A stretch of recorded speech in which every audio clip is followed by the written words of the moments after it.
ohmios, Recording in progress. voltaje, ¿verdad? Cuando tiene un ohmiaje y cuando aumenta la tensión, la resistencia disminuye rápidamente, ¿no? Tengo una gráfica ahí, pero podríamos graficarla tal vez de mejor forma que la que tenemos ahí. Ohmios, voltaje. Ohmios vale tanto, y si el voltaje comienza a aumentar, voltaje en el eje horizontal, la resistencia comienza a disminuir rápidamente. La característica, como ustedes ven, es la no linealidad de las mismas, ¿no? Eso es lo que... Esta es la fórmula correspondiente que relaciona la tensión corriente. La relación tensión-corriente en una resistencia VDR, variación de la resistencia al variar la tensión, aumentar la tensión, se puede expresar de forma aproximada a través de una fórmula, ¿no? Tensión en los extremos de la resistencia, tensión aplicada a la resistencia en la que la intensidad es igual a 1 amperio, el C, y corriente que circula por la resistencia. Beta es tangente de alfa, depende del material en que están compuestas, ¿no? El beta, que está aquí arriba, depende del material, ¿no? Y eso es una fórmula empírica. Se ha obtenido de manera empírica y tenemos esta característica, ¿no? Y responde a la misma. ¿Qué dice? Las VDRs de óxido de titanio tienen un valor de beta comprendido entre 0,16 y 0,40. Las VDR de óxido de zinc menos de 0,01. Fórmulas empíricas, como les repito, que se traducen en lo que estamos viendo. Esto también es importante. Asociación de resistencias.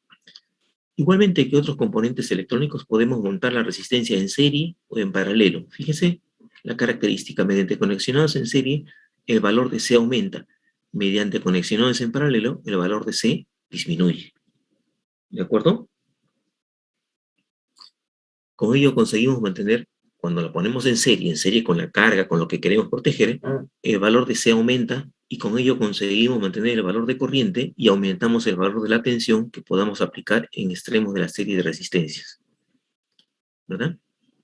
Mediante conexionados en paralelo, el valor de C disminuye, y con ello conseguimos aumentar el valor de la corriente, manteniendo el valor de la tensión en extremos del paralelo, lo que conversaba, ¿no? ¿Qué es lo más usado?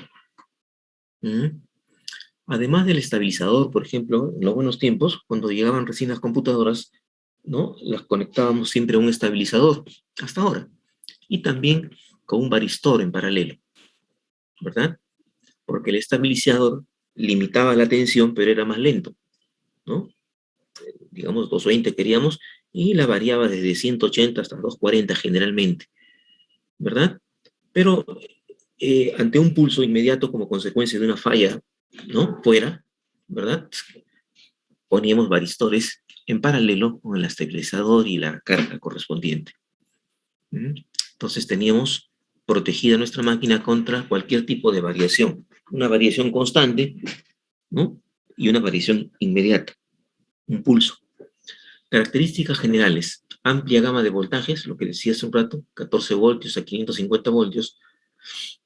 Esto permite una selección fácil del componente correcto para una aplicación específica. Esto es lógico, ¿no? Si voy a hacer que varíe entre estas magnitudes, lógicamente tengo que comprar el que va a dar una respuesta inmediata a una variación extrema que sobrepase el valor que queremos que trabaje. Alta capacidad de absorción de energía respecto a las dimensiones del componente. Tiempo, esto es lo que le decía, ¿no? Tiempo de respuesta de menos de 20 nanosegundos, absorbiendo el transitorio en el instante que ocurre.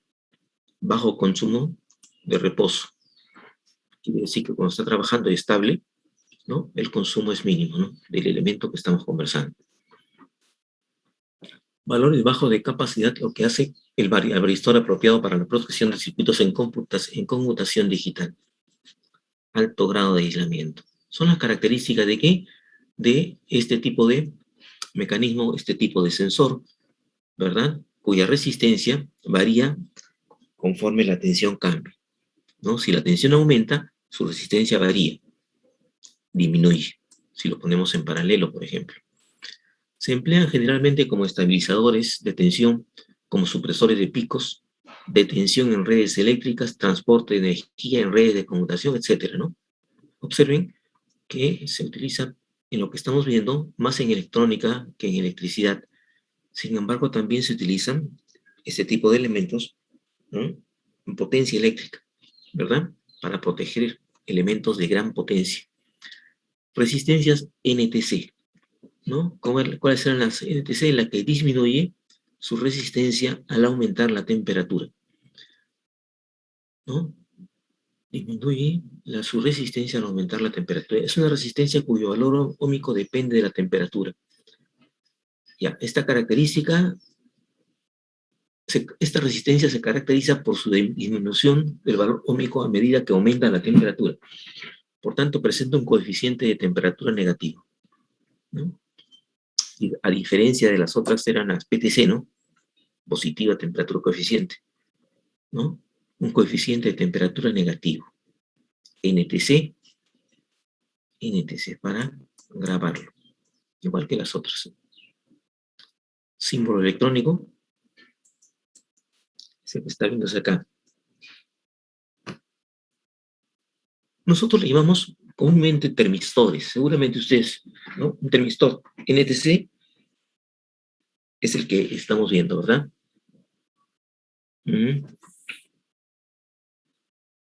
Vamos a ver la curva aquí. Material y proceso de fabricación. Las resistencias NTC se fabrican a partir de óxidos semiconductores de los metales del grupo del hierro, pero como la resistencia específica de estos óxidos en estado puro es muy elevada, se les añaden pequeñas cantidades de otros iones de distinta valencia. Entonces, para la fabricación de esta resistencia se usa el óxido de níquel o el óxido de cobalto, combinados con óxido de litio, ¿no? Esto también es interesante y es importante porque es hasta secreto de fabricación, lo que están viendo ustedes aquí. Que seguramente haciendo ingeniería en reversa se puede conocer con mayor exactitud de qué elementos está formado, el mismo, ¿verdad? En el proceso de fabricación, los óxidos son transformados en polvo fino con dimensión de grano comprendido entre 10 y 50 micras. En el proceso de fabricación, los óxidos son transformados en polvo fino con dimensión de grano comprendida entre 10 y 50 micras. Se aglomeran, mezclan, no está dando el proceso de fabricación. Y con método de extrusión se le da la forma de cilindro de tubo. Después de metalizar los extremos de la barra, se someten a un proceso de estabilización, calentándolos a temperatura superior a la máxima de funcionamiento. Se fabrican, se protege la superficie de este modo. En todos los casos de estos elementos que varían con la resistencia, su característica es no lineal, pero se utilizan en circuitos sencillos y a través de elementos electrónicos para buscar una linealización de la misma. Vamos a ver si está eso por acá. Esto está acá. El coeficiente de temperatura, el alfa que está acá, es el 1%, es el porcentaje de disminución de su valor óhmico. Por cada grado de aumento de temperatura se obtiene de la siguiente expresión. Según los materiales utilizados en la fabricación de una resistencia NTC, la constante B, beta, puede variar entre 2000 y 5500 grados Kelvin. ¿Qué más puedo decirles de eso? Mucho ya. Esta es la variación de la resistencia con la temperatura.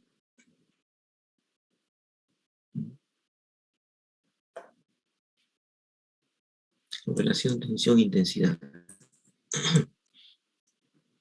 Cuando una intensidad muy pequeña atraviesa una resistencia NTC, el consumo de potencia será demasiado pequeño para registrar aumentos apreciables de temperatura o descensos en el valor óhmico. Disculpe, joven, estoy un poco mal de la garganta, ¿no? Estoy incomodando la garganta. Por lo tanto, la relación tensión-intensidad será prácticamente lineal, ¿no? Dice, cuando una intensidad muy pequeña atraviesa una resistencia NTC, el consumo de potencia será demasiado pequeño para registrar aumentos apreciables de temperatura o descensos del valor óhmico. Por lo tanto, la relación tensión-intensidad será prácticamente lineal. Bueno, ahí no hay mucho más que decir, ¿no? Esto es importante, ¿verdad? La característica de variación de la resistencia tiene esta forma. O sea, nosotros la trabajamos siempre en la zona de subida, aquí. No podemos seguir subiendo la temperatura porque otra vez va a decaer. Esa es una de las situaciones que se presentan en algunos tipos de resistencia, ¿no? Que al variar su valor, sobrepasando un nivel de temperatura, cambia su característica. Si estaba aumentando, comienza a disminuir. Esta curva se va a presentar tanto para la NTC como para esta que está, la que viene en la PTC, ¿no? Aplicaciones se emplean en sistemas de regulación, compensación de temperaturas, estabilizadores, etc. ¿Ok? ¿Qué más? Resistencias PTC. ¿Mm? Se emplean en sistemas de regulación, compensación de temperaturas y estabilizadores. Por ejemplo, para ver la característica de la temperatura en aceites de transformadores. ¿De acuerdo? Esto también se usa para eso, ¿no?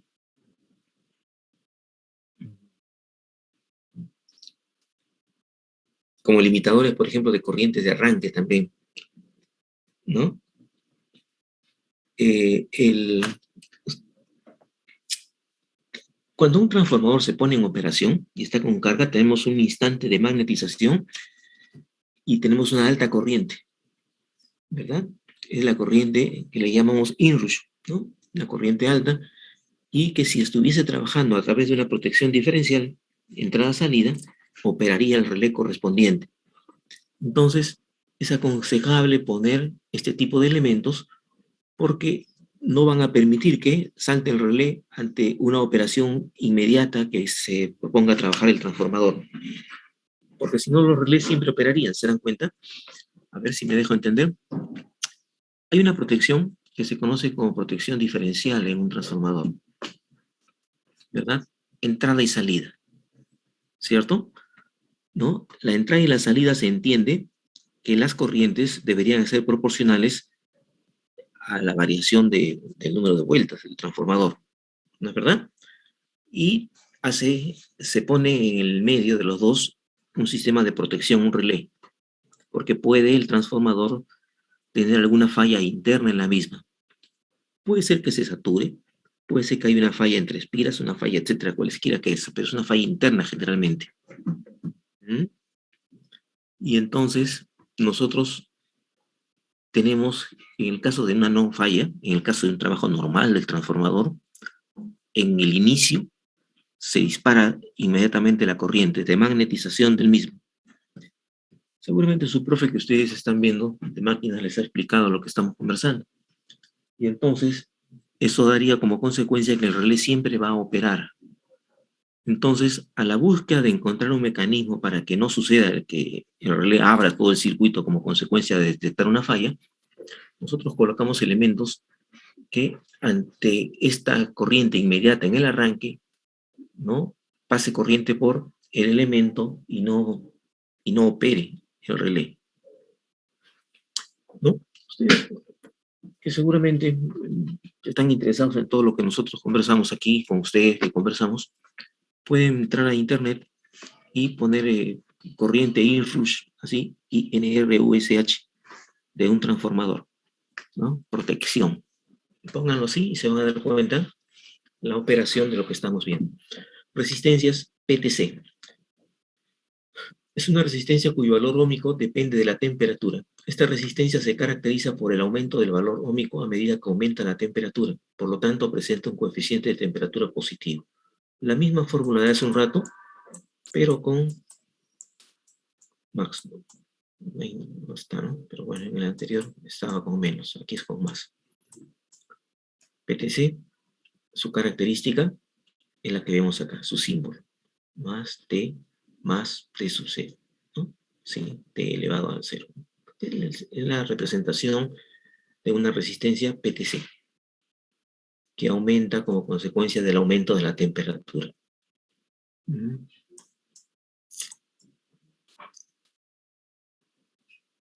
Estas resistencias se fabrican a partir del bario y el estroncio, soluciones sólidas de titanatos de bario y de estroncio, y el proceso de fabricación es análogo al de las resistencias NTC. Características electrónicas, lo que les decía, igualito. Vamos a ver qué dice. En la gráfica vemos las variaciones del valor óhmico de la resistencia PTC. Al aumentar la temperatura, al principio la resistencia no experimenta casi ninguna variación, ¿no? Se sigue aumentando la temperatura hasta llegar a producirse un aumento considerable de la resistencia.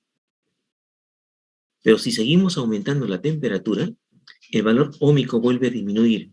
El valor de la resistencia comienza a disminuir. ¿Mm? Entonces solo podemos trabajar con la resistencia cuando se encuentra en las zonas 1 y 2, ya que en la 3 el componente puede estropearse. El límite de temperatura al que se puede llegar está en torno de los 400 grados centígrados. ¿De acuerdo? Lógicamente, estos puntos existe una temperatura que depende del tipo de material con que se ha fabricado este tipo de pastilla, ¿no? Relación tensión-intensidad. Hasta un determinado valor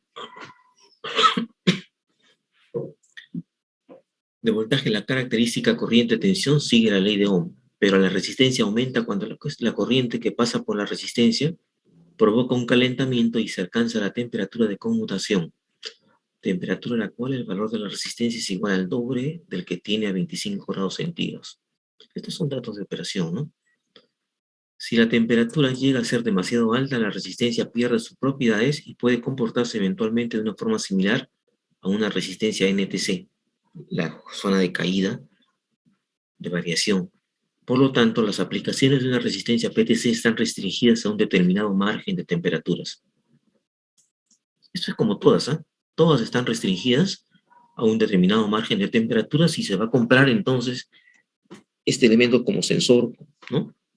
Para que abra, para que encienda, para que aumente, etcétera, es acorde con los elementos del que está compuesto y esto va relacionado con la temperatura, en este caso, o la tensión en el caso inicial, a la que se desea que opere. ¿Mm? Aplicaciones.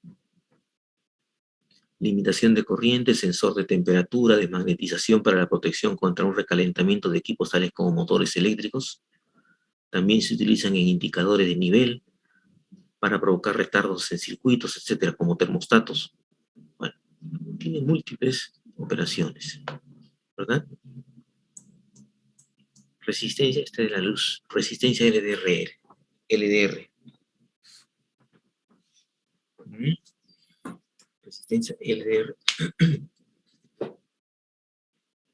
La resistencia LDR o fotoresistencia es un componente electrónico cuya resistencia varía según la intensidad de luz que incide sobre él. ¿De acuerdo? A medida que la intensidad luminosa incide sobre ella, el valor óhmico de la resistencia disminuye y puede pasar de varios megaohmios en la oscuridad a unos pocos ohmios al aumentar la intensidad de la luz. Lo que les decía la vez anterior, se utiliza ¿en dónde? En las luminarias que tenemos en las calles. ¿No es cierto? No es que hay alguien que está prendiendo, apagando a determinada hora, sino que tenemos un sensor de esta característica, ¿no? Es un componente electrónico cuya resistencia varía según la intensidad de luz que incide sobre él. A medida que la intensidad luminosa incide sobre ella, el valor óhmico de la resistencia puede pasar de varios megaohmios en la oscuridad a unos pocos ohmios al aumentar la intensidad de la luz, ¿verdad? Dejando pasar la corriente, por no es cierto, para que encienda la luminaria. Símbolo electrónico. El símbolo para representar esta resistencia es un esquema electrónico. El siguiente, en un esquema electrónico es el que ven ustedes ahí.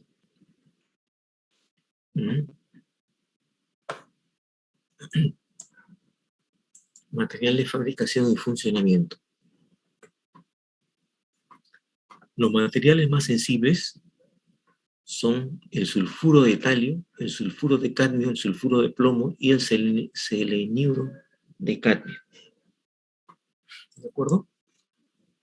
Esos ya son elementos químicos que seguramente las personas que estudian química saben el funcionamiento interno del elemento y por qué, ¿no? Ante la incidencia de la luz, ¿verdad? Excita los electrones y las hace conductoras. Cuando la LDR no está expuesta a radiaciones luminosas, los electrones están firmemente unidos en los átomos, lo que conversaba, que forman parte de la red de metal.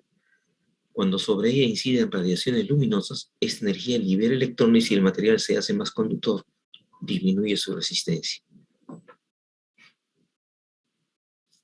Las resistencias LDR reducen su resistencia con una radiación luminosa situada dentro de una determinada banda de longitudes de onda. Las construidas con sulfuro de cadmio son sensibles a todas las radiaciones luminosas visibles. Las construidas con sulfuro de plomo solamente son sensibles a las radiaciones infrarrojas. Interesante.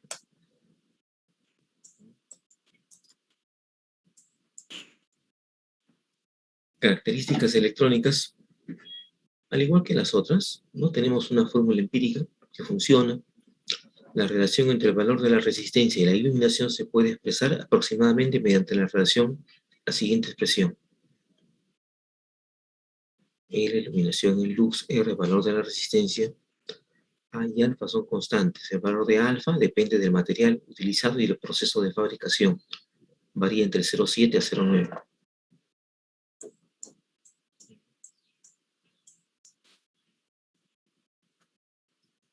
Tiempo de recuperación.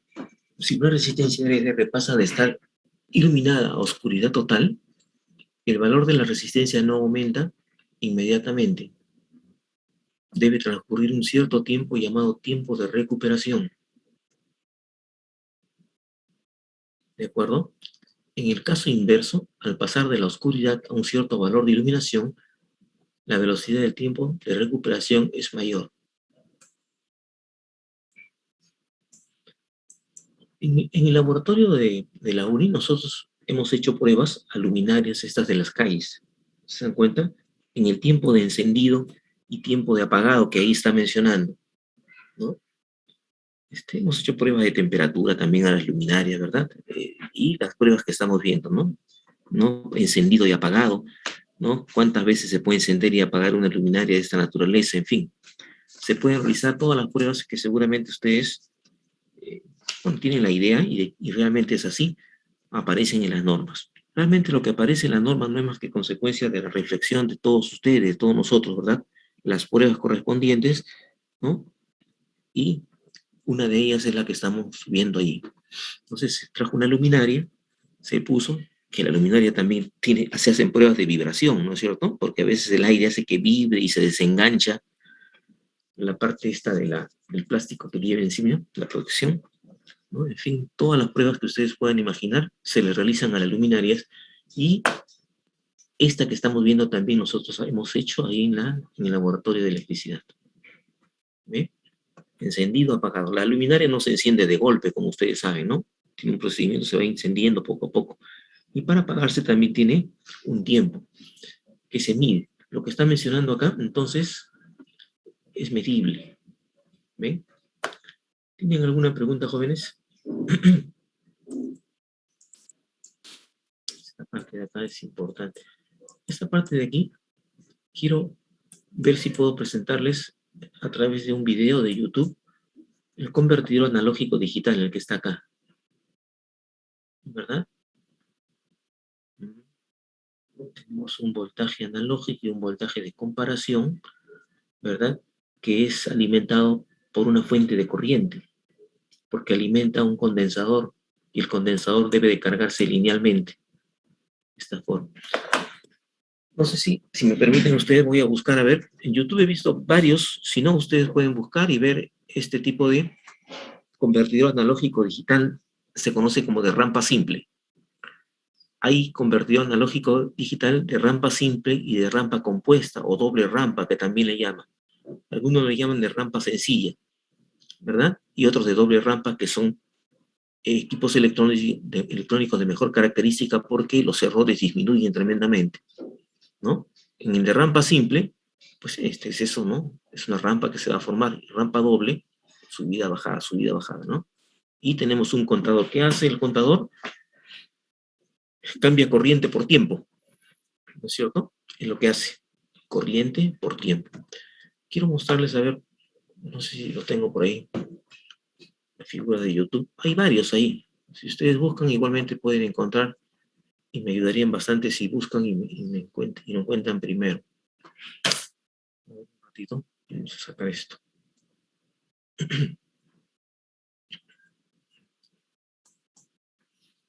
El cambio de clima me está fastidiando bastante. Vamos a dejar de compartir esto. Ya estamos aquí.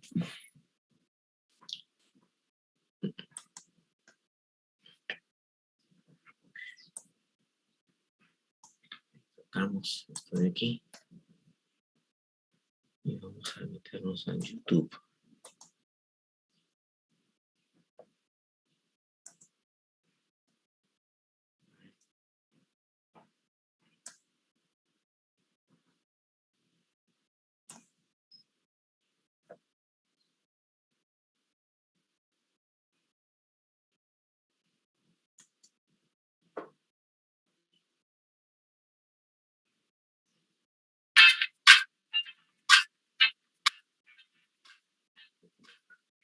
A su curso de instrumentos.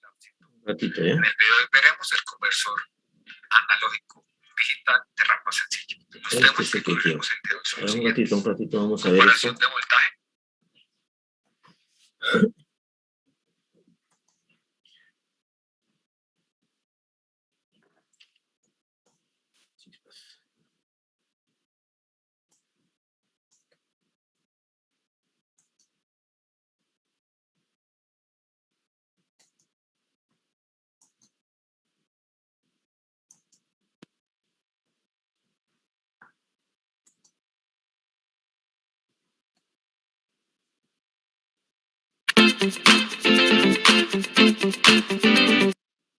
En realidad lo que va a hacer es, va a crear al voltaje de entrada.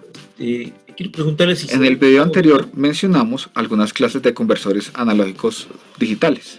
El primer ADC que veremos será el de rampa sencilla, que lo que hace es toma un voltaje de entrada, un voltaje analógico constante, y lo que va a hacer es convertirlo en una secuencia de dígitos binarios. En realidad lo que va a hacer es, va a crear, a partir de este voltaje de entrada, va a crear un tiempo proporcional a este voltaje, y dependiendo de cuánto dure este tiempo, será el conteo de cuántos pulsos aparecen en este tiempo. Eso es lo que hace, a grandes rasgos, el conversor de rampa sencilla. Entonces, ¿qué es lo que tenemos? Para realizar este proceso, lo primero que se va a utilizar es un comparador. Un comparador es un dispositivo que recibe dos entradas, en este caso, nuestro voltaje de entrada, voltaje 1, y un voltaje de comparación, que es el de rampa. Y solo tiene una única salida con dos valores, o el valor alto o el valor bajo. Y lo que va a hacer es comparar, si ponemos estas dos señales en la misma escala, hay una señal de entrada que es la positiva, que en este caso es la azul, y una señal de entrada que es la negativa, que en nuestro caso es la verde. Cuando comparamos los voltajes, cuando el voltaje verde, que es el negativo, es superior al voltaje azul, como el negativo es mayor al positivo, por lo tanto la salida es 0 o bajo. En el momento en que el voltaje azul o el positivo sea superior al voltaje negativo, la salida se pone en alto. En el momento en que el voltaje negativo vuelve y supere al positivo, vuelve y se pone otra vez en bajo. De esta forma funciona un comparador. Simplemente va a comparar las dos entradas y nos dice a su salida cuál es la mayor, si el que entra por el terminal más o el que entra por el terminal menos. No tiene nada que ver con el signo de la señal, simplemente va a comparar esto. Algo muy importante en nuestro conversor es una rampa. Algunos de ustedes se preguntarán cómo se va a generar una rampa. Les voy a dar una explicación muy simple, a ver si lo logramos entender. Recuerden que vimos que el amplificador operacional es un dispositivo que tiene una impedancia o se considera una impedancia de entrada muy alta, casi infinita. Por lo tanto, si la impedancia es infinita, si hay una corriente circulando por acá, no va a entrar al amplificador y va a seguir por este lado. Y algo que también caracteriza el análisis del amplificador es que se considera que el voltaje, como la ganancia es infinita también, o muy alta, que el voltaje de entrada en ambos terminales es exactamente igual. Con estas dos características, resistencia de entrada igual a infinita y que voltaje más en el amplificador es igual a voltaje menos, vamos a hacer nuestro siguiente análisis con el circuito que tenemos acá. Supongamos que tenemos este interruptor S y tiene tres posibles posiciones. En el voltaje 1, si está en el voltaje 1, viene por acá un voltaje, aquí pasa una corriente. Como este punto es tierra, se considera que este punto también será tierra, o sea, serán 0 voltios. Por lo tanto, la corriente que pase por la resistencia R va a ser igual al voltaje 1 sobre esta resistencia. Si cambiamos el interruptor a 0 voltios, pues no habrá ninguna corriente, porque aquí hay 0 voltios en el interruptor y 0 voltios al otro extremo de la resistencia. Por lo tanto, no hay ninguna corriente. Y si hacemos que el interruptor vaya a voltaje 2, nuevamente tenemos que la corriente que va a circular por R y a su vez que va a circular por C va a ser V2 sobre R. Entonces lo que tenemos es, sabemos cuánto es la corriente que va a circular por R, dependiendo de la posición del interruptor, pero asimismo esa corriente que va por R, como no entra al amplificador, también va a circular por C. Con esos parámetros podemos hacer lo siguiente.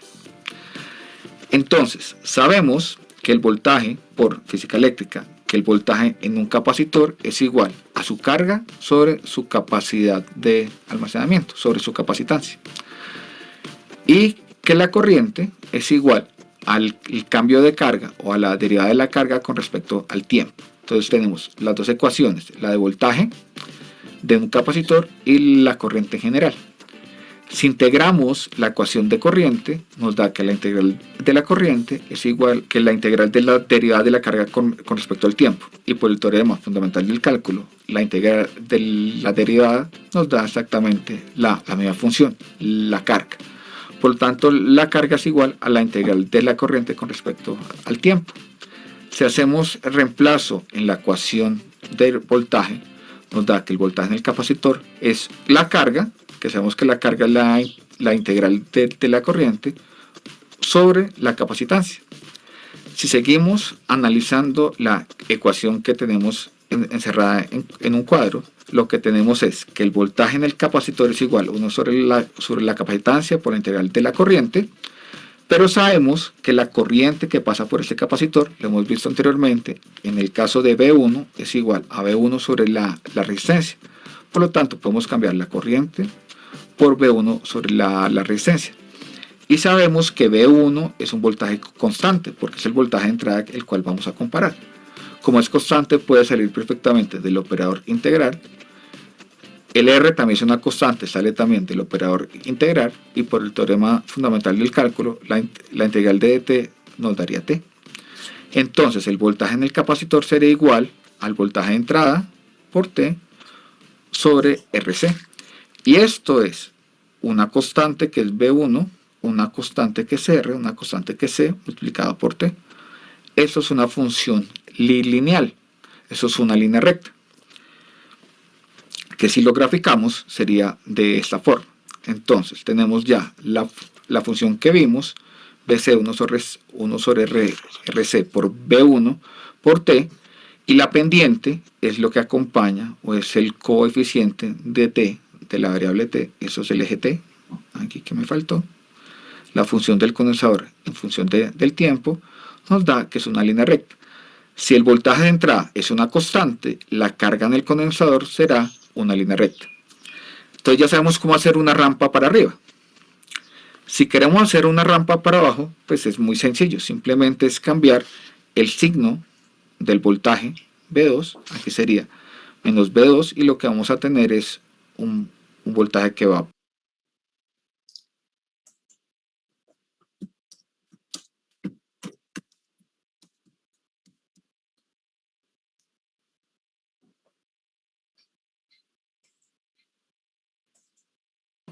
para abajo, y la pendiente sería negativa si B2 es un valor negativo. Con eso podemos hacer una rampa para arriba si B1 es positivo, como les mostré acá, y si B2 es negativo, tendríamos una rampa para abajo.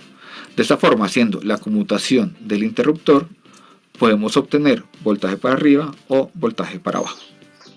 Entonces, si estamos con B1, la carga va a ser acá, carga positiva, y si estamos con B2 y el voltaje es negativo, la carga va a estar acá con voltaje negativo. Si movemos ese interruptor, lo que vamos a obtener son rampas como la que está aquí en verde. Si los tiempos o los voltajes son diferentes, los tiempos de carga y de descarga también van a ser diferentes.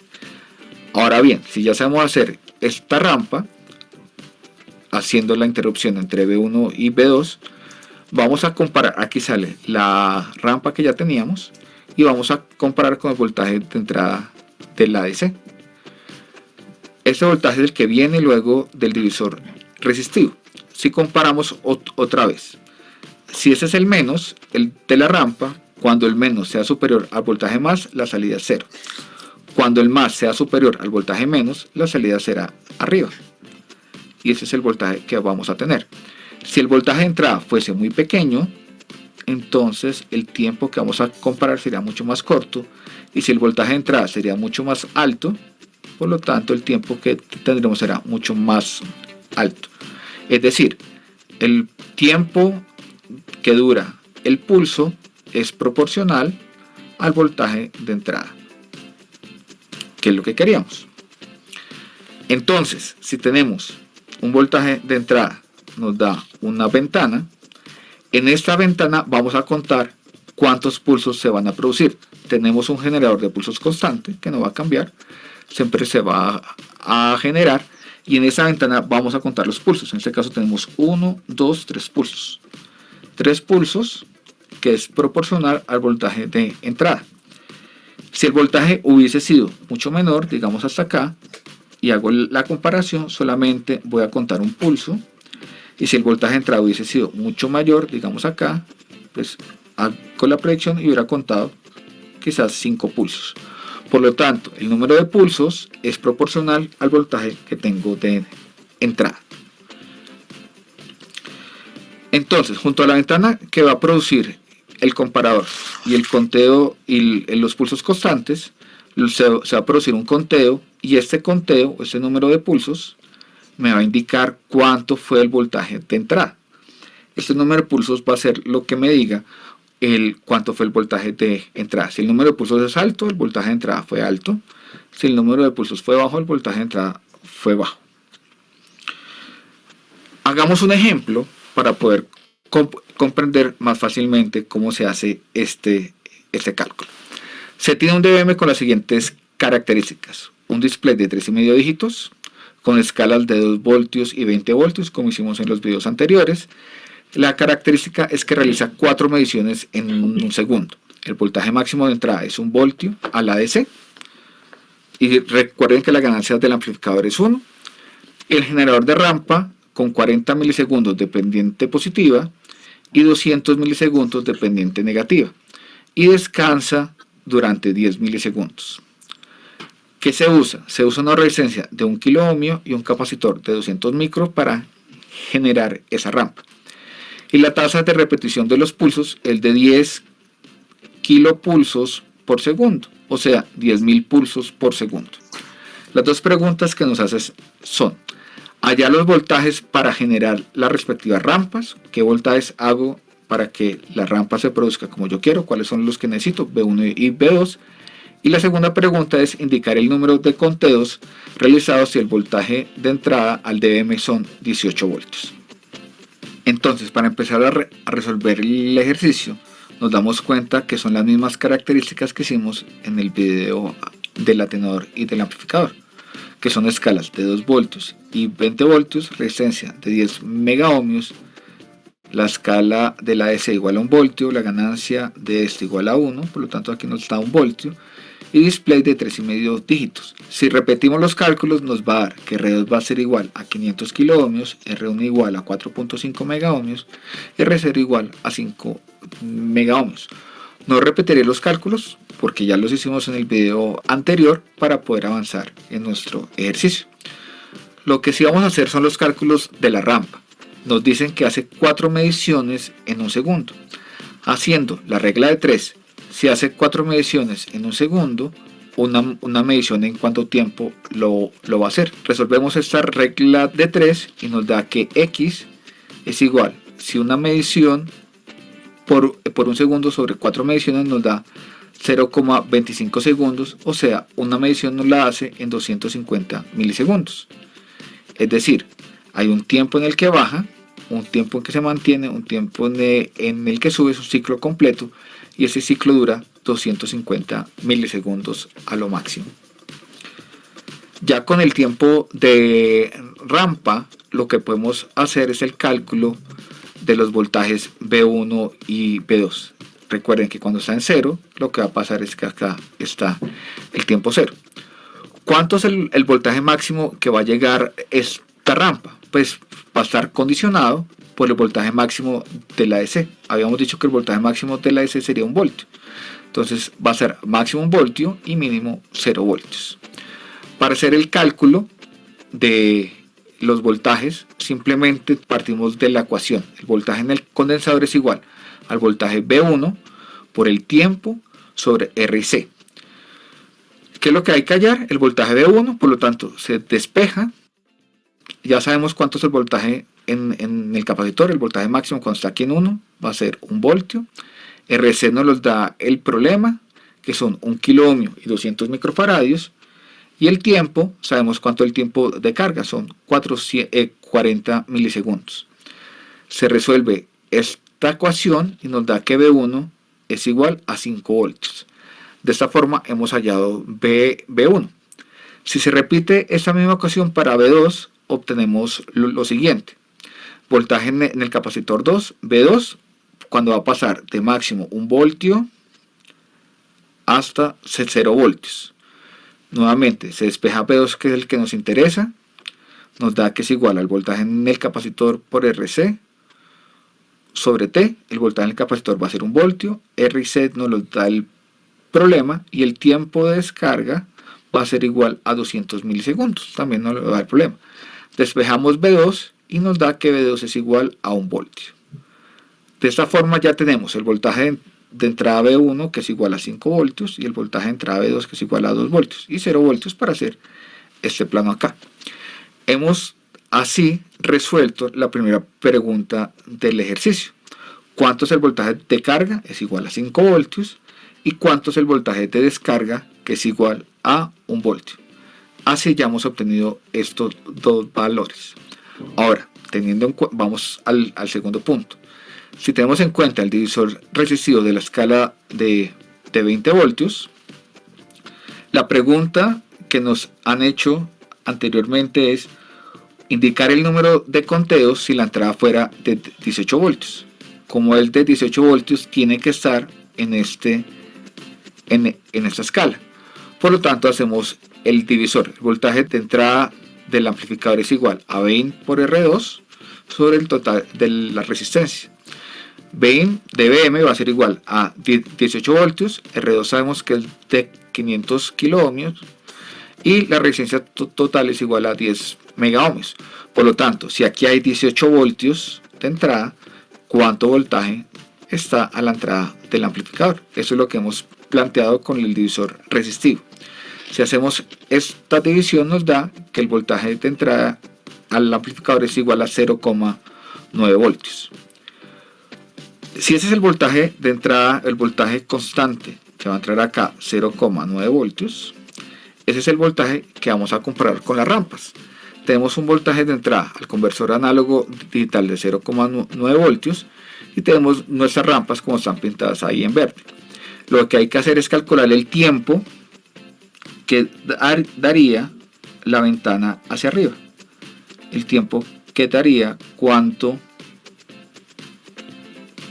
el voltaje Vin es superior al voltaje verde. Aquí cuando llega a 0 se acaba y vuelve otra vez a reiniciarse. Otra vez se reiniciaría acá. Entonces, como es una línea recta, vamos a hacer una regla de 3. Sería el delta tiempo va a ser igual al tiempo de Bin en el ADC menos el tiempo en el cual llega a 0 voltios. Entonces sería entre 20 nanos y, perdón, entre 20 milisegundos y 200 milisegundos. ¿Cómo se obtiene este valor? Nuevamente por regla de 3. Si para recorrer un voltio se gasta 200 milisegundos, con 0,9 voltios, ¿cuánto tiempo se va a gastar? Hago esa regla de 3 y me da 180 milisegundos. Entonces ya sé cuánto es el delta t, que son 180 milisegundos. Y sabemos que arrancó en 20 porque tiene que terminar siempre acá en los 200 milisegundos. Con el delta t se puede proceder al siguiente punto. Sabemos que la duración es 180 milisegundos de la ventana en la cual va a contar. Ahora hay que saber cuántos pulsos se va a contar. Si la tasa de repetición del tren de pulsos es de 10 kilopulsos por segundo, ¿cuánto es el periodo? Significa que el periodo es 1 sobre esa tasa de repetición, por lo tanto el periodo nos da igual a 100 microsegundos. Nuevamente vamos a proceder a hacer una regla de 3. Cada pulso dura en un periodo 100 microsegundos y el tiempo total donde va a contar son 180 milisegundos. Entonces aplicamos nuevamente la regla de 3. Si en 100 microsegundos hay un pulso, en 180 milisegundos, ¿cuántos pulsos van a haber? Se aplica la regla de 3 y nos da que en 180 milisegundos obtendremos 1800 pulsos. Esa es la cantidad de pulsos que vamos a obtener después de recibir los 18 voltios. Entonces el número de conteos, si no lo hacemos así, si no hacemos otra vez el cálculo, Bin del ADC sobre Bin máximo por el tiempo de descarga sobre el periodo de pulsos, esta es la ecuación que nos va a dar eso, sería el número de pulsos, se despeja toda esta ecuación, que es la ecuación planteada a partir del reemplazo de los valores, nos da que el número de pulsos es igual a 1800. Aquí lo que hice en esta ecuación que estoy encerrando es poner todas las variables que estamos analizando. Simplemente la repetición de lo que ya habíamos hecho y se repite y nos da otra vez 1800 pulsos. Entonces, si respondemos a la pregunta 2, indicar el número de conteos realizados y el voltaje de entrada al dBm es de 18 voltios, la respuesta sería 1800 pulsos. Y ya hemos acabado el ejercicio. Pero hagamos una tercera pregunta. ¿Un conteo a cuánto voltaje equivale?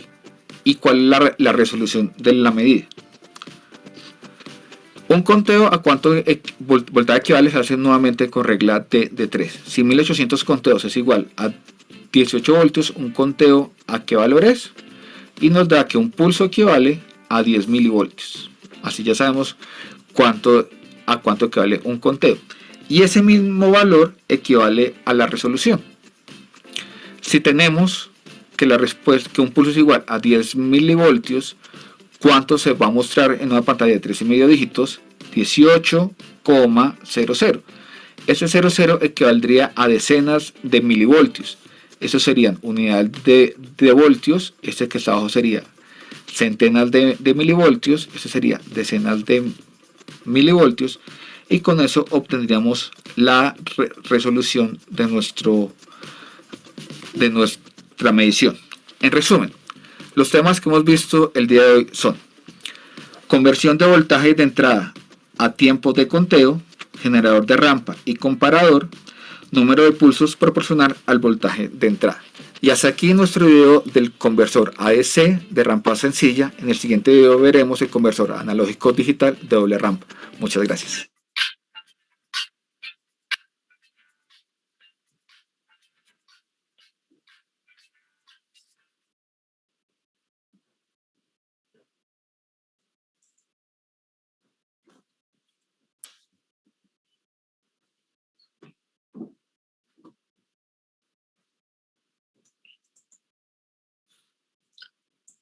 Bien, joven, no sé si se ha entendido lo que he explicado. De todas formas, tienen varios videos ahí en YouTube sobre convertidores simples y convertidores compuestos o de doble rampa, ¿no? Pueden ustedes ubicar el que más se acomode. Yo he visto este y me parece interesante. Y en la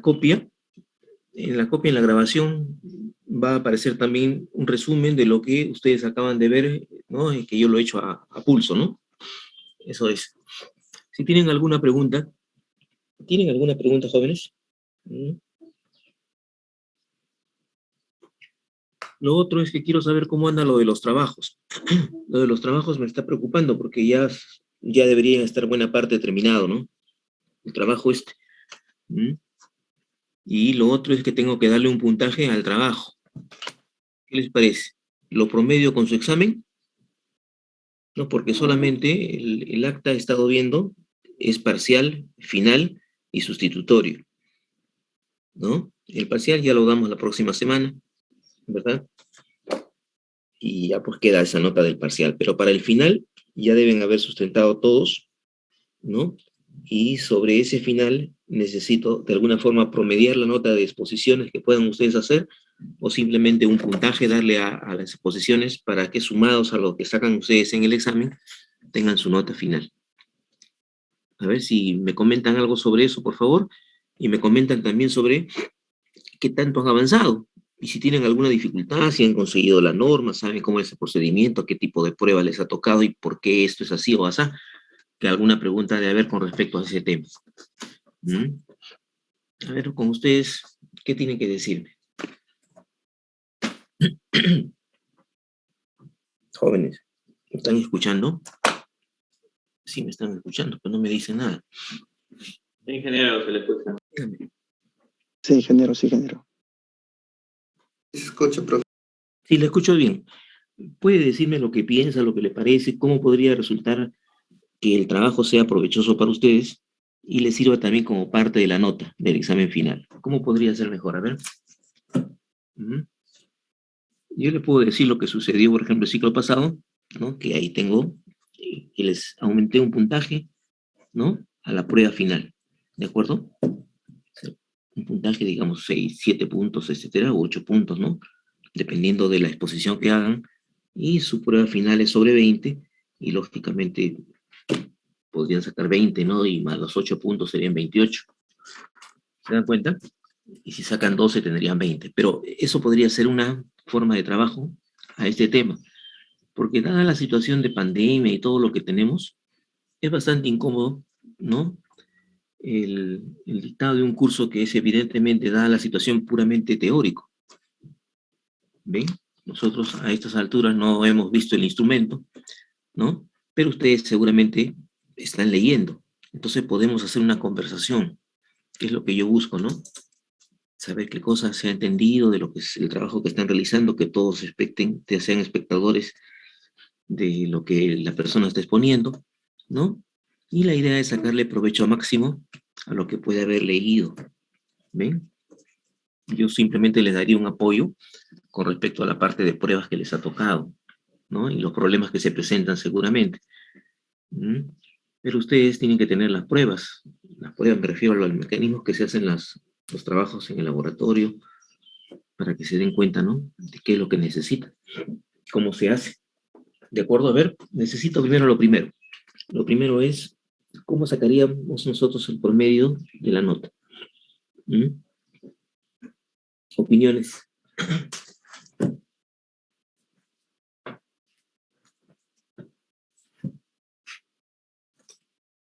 Bueno, ustedes no opinan. Podría pensar que el trabajo también podría ser como el siglo pasado, ¿no? Un incentivo para el examen final. El siglo pasado fue un puntaje agregado al examen final. ¿Se dan cuenta? Podríamos trabajar promediando el trabajo con el examen final. ¿Se dan cuenta? Podrían ser esas dos posibilidades, ¿no? ¿Mm? Pero sí necesito que Sí, haya profesor, un buenos trabajo que días. expongan. Eso sí es verdad. Lo que sí necesito es que haya quiero verlos, ¿se da cuenta? Que no se conviertan simplemente en lo que espectadores de lo que yo les digo. Y como es puramente teórico, todo lo que pueda decirles, como se dan cuenta, está en internet, está en los libros, etcétera, ¿no? Entonces, no hay como la forma experimental de hacer un trabajo de mediciones. ¿Se dan cuenta? Ese es el asunto para el que habla, porque como el laboratorio pues no está ligado exactamente a mí, ¿no? Entonces no puedo, y así estuviese, ¿no? Yo entiendo que la persona que le dicte el laboratorio igualmente se lo tiene que hacer teórico, les comentará, les hablará, pero ustedes no están tocando los instrumentos, viendo las posibilidades, dándose cuenta de los errores y los peligros que puede traer. En fin, por eso le digo, ¿ve? ¿Cómo sería mejor? ¿Saco promedio? Digamos, en la exposición sacan un 15 y en el examen sacan un 10, tienen 25, sacan 13, una cosa así, ¿no? O es un puntaje agregado al estilo de lo que es la prueba de entrada, por ejemplo. Tal vez agregado, creo que eso sería mejor. ¿Sí? Entonces, le hacemos un agregado, ¿no? Una buena exposición, digamos, para sus compañeros serían, ¿les parece? Una buena exposición, 8 puntos, ¿no? 8 puntos más, y la prueba está para sacarse 20, ¿no? O sea, sería un agregado como es la prueba de entrada. ¿Les parece así lo mejor? Nos ponemos de acuerdo y listo. Queda, ¿no? No hay cambios, ya, por favor, después no me digan que no, mejor así, no. Se ponen de acuerdo y me dicen.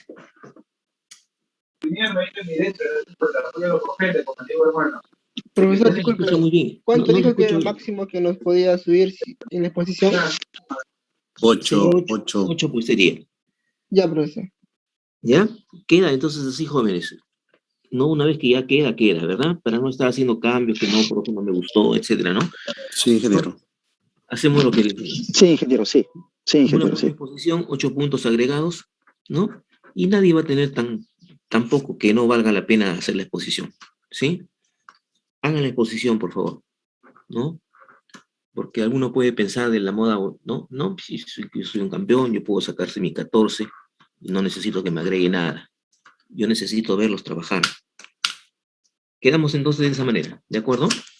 8 puntos sobre la nota que puedan obtener en el final, ¿no? Si sacan 20, ya pues 28. Jóvenes, ¿algún problema ha habido con respecto al conseguir la norma, al ver el trabajo que han presentado compañeros en ciclos pasados, ¿no? Por otra parte, anteriormente, cuando trabajábamos con laboratorio, les pedía a sus compañeros que pusieran los trabajos en el Facebook. Sí, pues en el Facebook era, ¿no? Seguramente si ustedes entran al Facebook y ponen medidas eléctricas, 1, ¿no? Aparecen los trabajos, ¿no? En el peor de los casos puede ser que el compañero que está de administrador no lo deje entrar, pero yo he visto justamente en estos días que en 2 oportunidades he podido entrar y ver los trabajos correspondientes, ¿no? La idea no es copiar los trabajos, sino estudiar lo que han hecho, analizar por qué y lo otro, ¿verdad? Y conversar nosotros aquí en clase, conversamos acá y vemos, y pueden creerme, todos estuvieron aprobados el ciclo pasado, pero necesito el esfuerzo, ver qué cosa es lo que están haciendo. Si tienen alguna pregunta,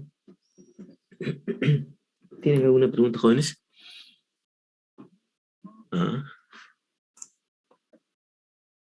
¿Tienen preguntas? ¿No tienen preguntas? Entonces estamos quedando en eso, ¿verdad?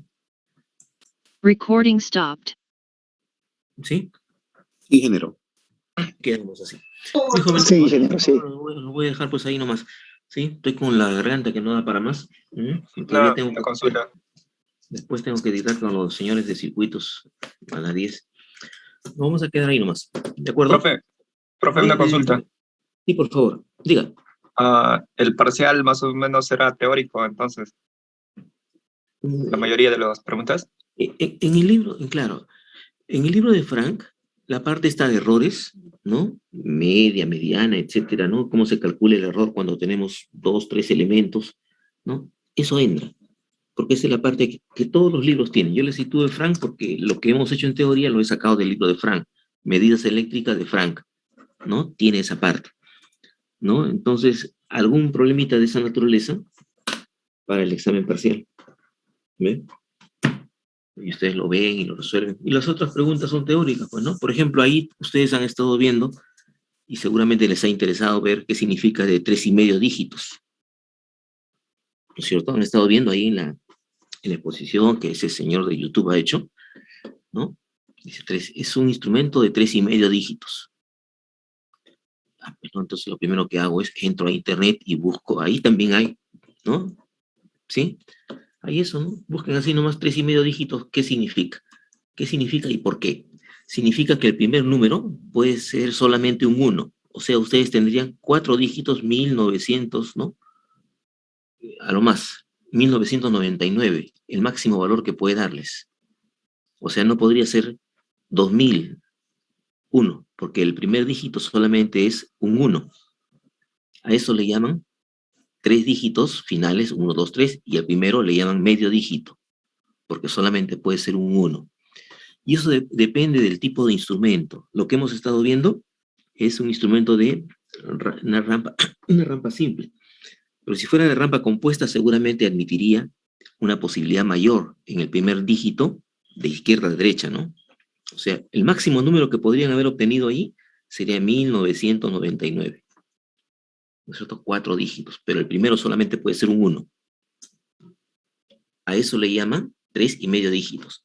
Si ustedes buscan, van a encontrar también, incluso en una grabación de video, así como hemos visto hace un momento, por qué es que el primero solamente puede ser un 1. Y eso da el costo del instrumento, ¿no? ¿Sí? Puede ser de 4,5 dígitos, el costo va a aumentar por los elementos electrónicos del que consta el instrumento mismo, ¿verdad? Pero ya sabemos entonces que si me dicen 3,5 dígitos, a lo más puedo leer una 1999, ¿verdad? Si me dicen de 4,5 dígitos, serían pues el primero 1 y después tengo 10,999, ¿no? No 19,999, eso. 4,5 dígitos. Todos los demás dígitos pueden ser hasta 9, no quiere decir que sea 9, ¿no? Pueden ser hasta 9, ¿no? Y el primer dígito solamente puede ser un 1. Vean esos jóvenes, y si no se comprende, la próxima clase me dicen, ¿no? Ahí para ver si les explico mejor las cosas, cuando hayan leído eso.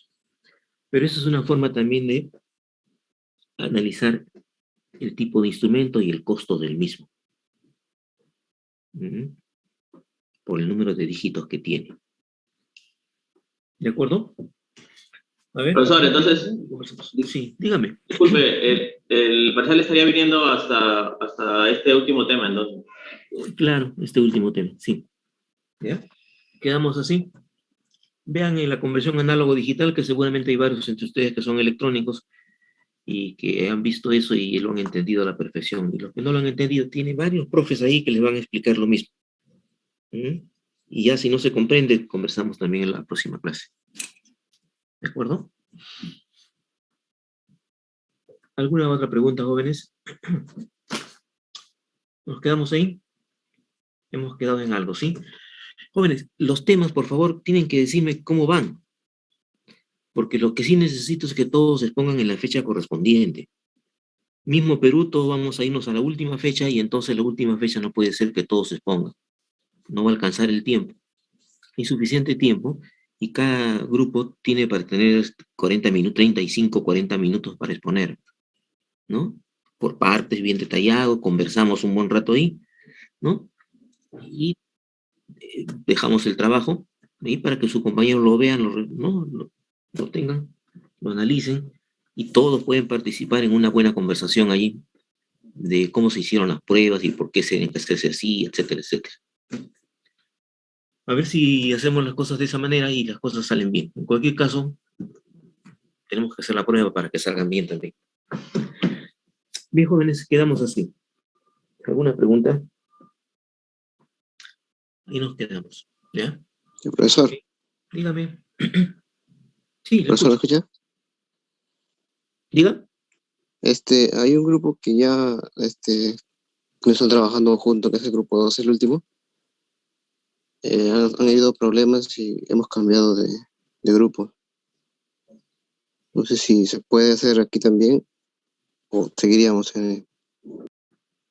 Usted me está diciendo que en la práctica que tiene con el profesor Ventosía han habido problemas y que el grupo se ha desintegrado. ¿Eso? Ajá. Porque los grupos que se formaron fueron los mismos, porque ustedes así lo pidieron, ¿verdad? Y entonces, esas personas que han quedado, ¿quiénes se han quedado? Como profesor se le entrecorta. Un ratito a ver quiénes son ustedes. tengo varios grupos, a ver. ¿Qué grupo? ¿Qué número tenía el grupo?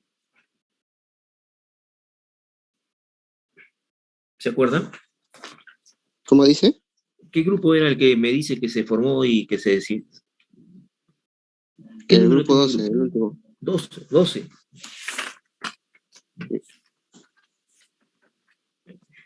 No hay grupo 12, hay grupo hasta 11, ¿no? Ah, sí, hay grupo 12, Mejía, Letona y Condeso, ¿no? Sí, ahora formamos parte de otro grupo. O sea, ustedes se han desintegrado y se han puesto, ¿no? En los otros grupos que ya están formados. Ajá. Nos hemos integrado en otros grupos. Pero ese grupo tenía un trabajo que seguramente es uno de los más interesantes, ¿ah? Es calidad de energía. ¿Mm? Ese grupo, ¿no? Ese tema de calidad de energía, pucha, que es fenomenal, es hasta para hacer una tesis, porque la amplitud que tiene, ¿no? Y las posibilidades de mejorar en todos los sentidos, ¿no? En la parte técnica, en la parte económica, ¿se dan cuenta?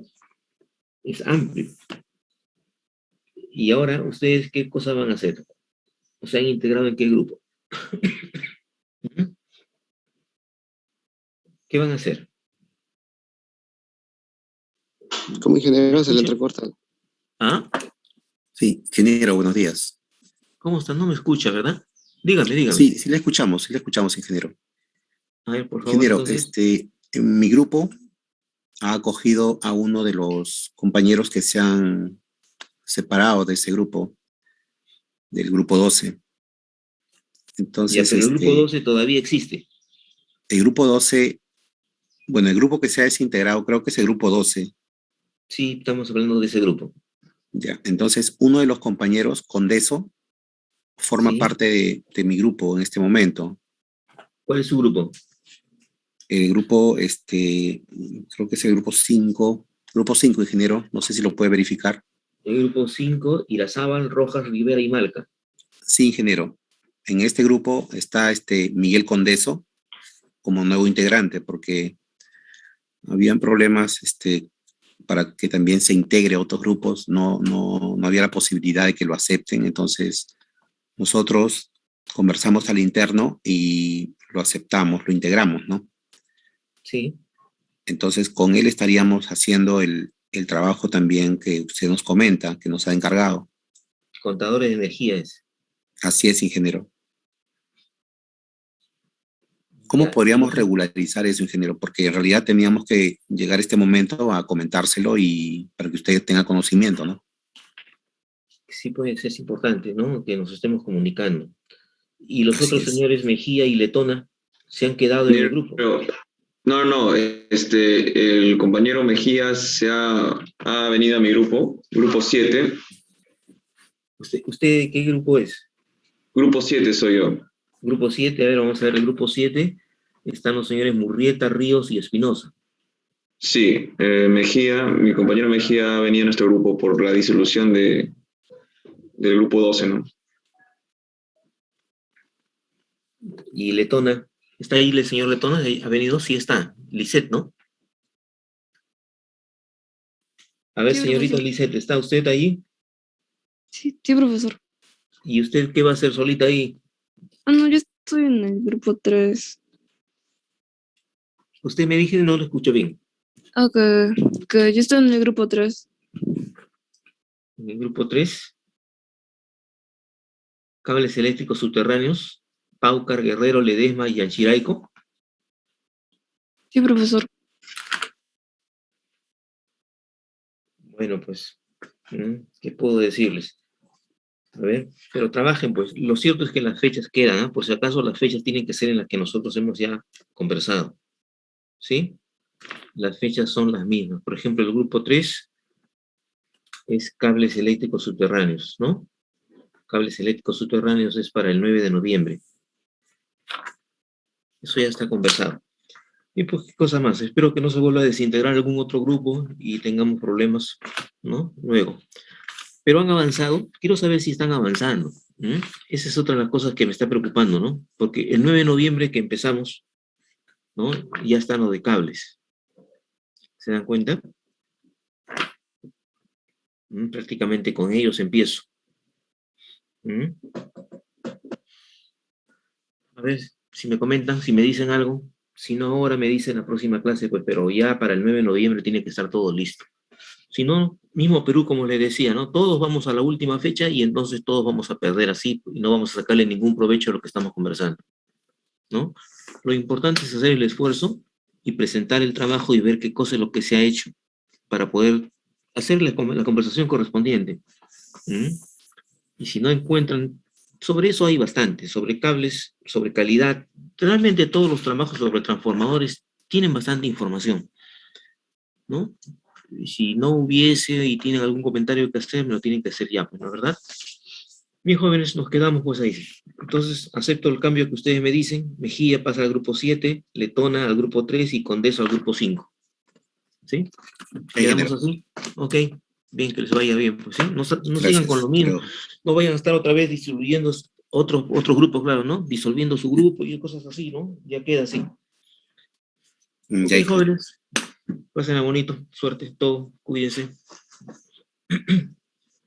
Nos quedamos ahí.